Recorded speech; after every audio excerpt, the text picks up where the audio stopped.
அன்பிற்குரிய உறவுகளை, இன்று ஜூலை 24ஆம் தேதி தமிழர்களின் முக்கியத்துவம் வாய்ந்த நாளாக இது இருக்கின்றது. ஏனென்றால் மீண்டும் பாண்டியர் வரலாறு என்கின்ற புத்தகமும், வேந்தர் குலத்தின் இருப்பிடம் எது என்கின்ற புத்தகமும் தடை நீக்கப்பட்ட நாளாக இது இருக்கின்றது. மீண்டும் பாண்டியர் வரலாறு என்கின்ற புத்தகம் ஒரு புத்தகத்தினுடைய நோக்கம் இருக்கிறது. அது என்ன சொல்ல வருகிறது, அதனுடைய மையம் என்ன என்பது குறித்து அந்த புத்தகம் இருக்கிறது. அந்த புத்தகம் தடை செய்யப்பட்டிருக்கிறது தமிழக அரசால். ஏன் தடை செய்யப்பட்டது என்றெல்லாம் குறித்து இங்கே பேசினார்கள். அது உங்களுக்கும் தெரியும். பல்லர்கள் தான் பாண்டியர்கள் என்கின்ற அந்த நோக்கத்தின் அடிப்படையில் எழுதப்பட்ட புத்தகம். வரலாற்றின் அடிப்படையில் பல்வேறு சான்றுகளை கொடுத்து, இலக்கிய சான்றுகளை கொடுத்து இந்த புத்தகம் வெளிவந்தது. ஏற்கனவே இங்கு இருக்கக்கூடிய போலி பாண்டியர்கள், இரண்டாம் தர பாண்டியர்கள் என்று சொல்லிக் கொண்டவர்கள், தங்களை பாண்டியர்கள் என்று அழைக்க சொல்லி வற்புறுத்தியவர்கள், கட்டாயப்படுத்தியவர்கள், அவர்களுடைய முகத்திரையை கிழிக்கின்ற விதமாக அந்த வரலாறுகளை, போலி வரலாறுகளை ஒடுக்குகின்ற விதமாக இந்த மீண்டும் பாண்டியர் வரலாறு புத்தகம் வெளிவந்தது. இதை அவர்களால் பொறுத்துக் கொள்ள முடியவில்லை. பல்வேறு சூழ்ச்சிகளை செய்து, ஏனென்றால் அவர்கள் ஆட்சி அதிகாரத்தில் இருக்கிறார்கள், தங்களால் என்ன வேண்டுமானாலும் செய்ய முடியும் என்கின்ற அந்த நிலையில் இருக்கிறார்கள். அப்படிப்பட்ட நிலையில்தான் இந்த புத்தகம் தடை செய்யப்பட்டது. தடை கோரியவர்கள் ஒரு விஷயத்தை நாம் புரிந்து கொள்ள வேண்டும்.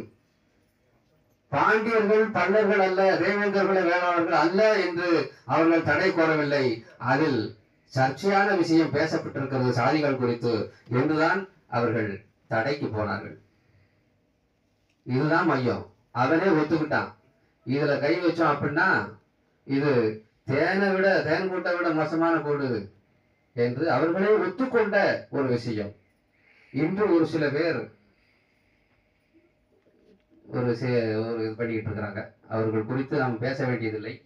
இருந்தாலும் நாம் புரிந்து கொள்ள வேண்டும் என்பதற்காக செந்தில் மன்னர் அவர்களுடைய கரத்தை வலுப்படுத்தினால் மட்டும்தான் இது போன்ற சில்லண்டிகள் இது போன்ற பேச மாட்டான். நாம் இப்போது என்னென்னமோ பண்ணிக்கிட்டு இருக்கிறோம். யாரையோ தூக்கி கொண்டாடி கொண்டிருக்கிறோம்.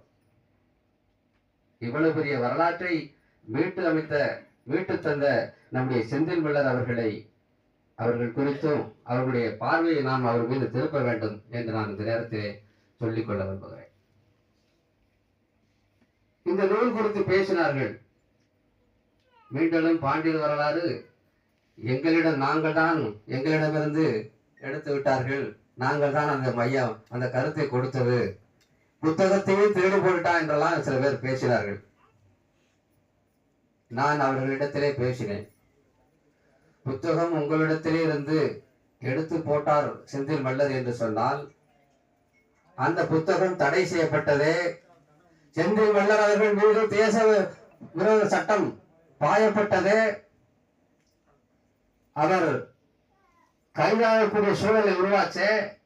இப்ப நீங்க என்ன செஞ்சிருக்கணும், அந்த தேச பாதுகாப்பு சட்டத்துல எனக்கும் பாதி கொடுங்கன்னு நீங்க கேட்டிருக்கணுமா, கேட்டிருக்க கூடாதா?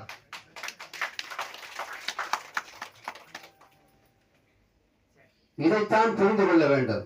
ஏதோ பேர் எடுக்க வேண்டும் என்பதற்காக இவர்கள் இந்த புத்தகத்தை நாங்கள் தான் எழுதினோம் ஏதோ எழுதி வச்சுட்டு போயிட்டாரா, எடுத்துட்டு போய் போட்டாரா? என்னையா இது நடக்குது இந்த நாட்டுல? எப்படி எழுத முடியுமா? எவ்வளவு பெரிய உழைப்பு! செந்தில் மல்லர் அவர்கள், எனக்கு தெரியும், நான் அவருடைய வீட்டுக்கு போயிருக்கிறேன். ஒவ்வொரு நாளும் எப்படிப்பட்ட நிலையில் அவர் இருக்கிறார், எதை பற்றி சிந்தித்துக் கொண்டிருக்கிறார் என்பது குறித்து எனக்கு தெரியும். போற போக்கில் இந்த புத்தகம் என்னுடைய புத்தகம், என்னுடைய கருத்தை திருடி போட்டு விட்டார் என்று சொல்வதற்கு உங்களுக்கெல்லாம் வெக்கமாக இல்லை, கூச்சமாக இல்லை? கொஞ்சம் கூட கண்டிக்க வேண்டும். இது போன்ற அயோக்கியர்களை நாம் கண்டிக்க வேண்டும். இனிமேலும் பார்த்து கொண்டு நாம் சும்மா இருக்கக்கூடாது.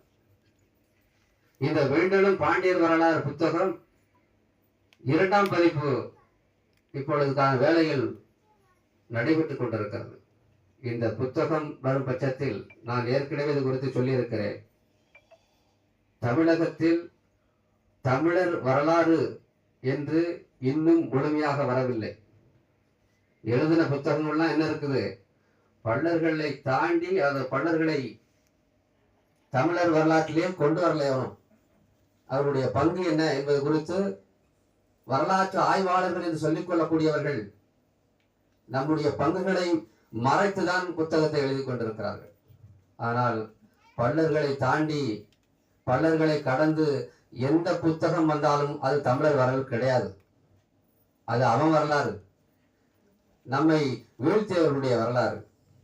ஆக தமிழர்களுடைய வரலாறு என்று இங்கு இருக்கும் என்று சொன்னால் அது இந்த மீண்டெழும் பாண்டியர் வரலாறு என்ற ஒரே புத்தகம் மட்டும்தான் தமிழர் வரலாறு.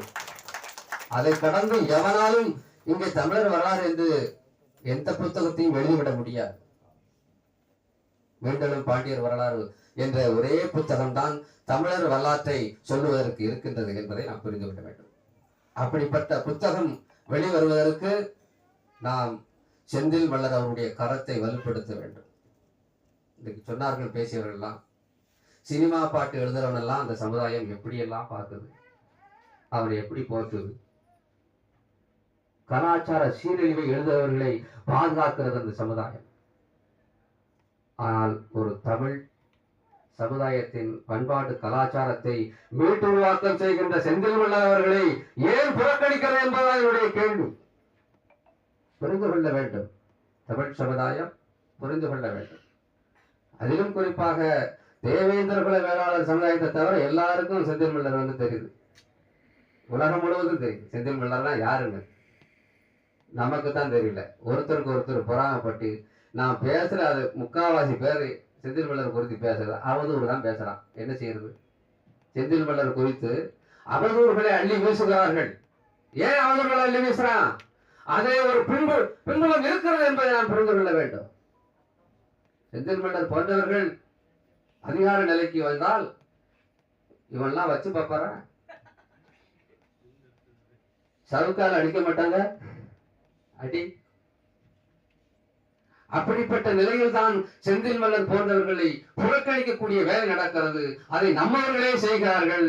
அவர்களை அடையாளம் கண்டுகொள்ள வேண்டும். நாம் அவர்களை இஷ்டத்துக்கு பரப்ப வேண்டியது. பணத்தை வாங்குகிறார்கள், அங்கங்க வசூல் வேட்டை நடத்துறாங்கலாம் சொல்றாங்க. வசூல் பண்ணாம எப்படி இயக்கம் நடத்துவது? இன்றைக்கு அரசு எப்படி இயங்கி கொண்டிருக்கிறது? வரியெல்லாம் போடுறாங்கல்ல, ஜிஎஸ்டி வரி. ஒரு கிறிஸ்துவ நிறுவனம் எப்படி இயங்கி கொண்டிருக்கிறது? தசமபாகம் சொல்லி காசு வாங்குறானா இல்லையா? ஒரு நிறுவனம் இயங்குவதற்கு மக்களுடைய பங்களிப்பு வேண்டும். இல்லாம ஒண்ணும் பண்ண முடியாது. எவ்வளவு துன்பப்பட்டுக் கொண்டிருக்கிறார் என்பது எனக்குத்தான் தெரியும். அவதூறுகளை அள்ளி வீசுவது எந்த வகையில் நியாயம் என்பதை நாம் புரிந்து கொள்ள வேண்டும். இந்த மீண்டெழும் பாண்டியர் வரலாறு புத்தகம் மறுபதிப்பு வருவதற்கு தமிழகம் முழுவதும் இருக்கக்கூடிய மன்னர்கள் ஒருங்கிணைந்து அவருக்கு உதவ வேண்டும். அப்பொழுதுதான் முழுமையான தமிழர் வரலாறு நமக்கு கிடைக்கும். இவர் பணியை யாரும் செய்ய முடியாது. அதுக்கப்புறம் செந்தில் மல்லர் காலத்தில் தான், அதுவும் செந்தில் மல்லர் மட்டும்தான் இந்த பணியை செய்ய முடியும். வேறு யாராலும் செய்ய முடியாது. அடுத்துள்ள தலைமுறைகள் செய்யுமா? செய்யாது. அப்படிப்பட்ட நிலையில் அவருடைய கரத்தை வலுப்படுத்த வேண்டுமா வேண்டாமா என்பது குறித்து நாம் சிந்திக்க வேண்டும்.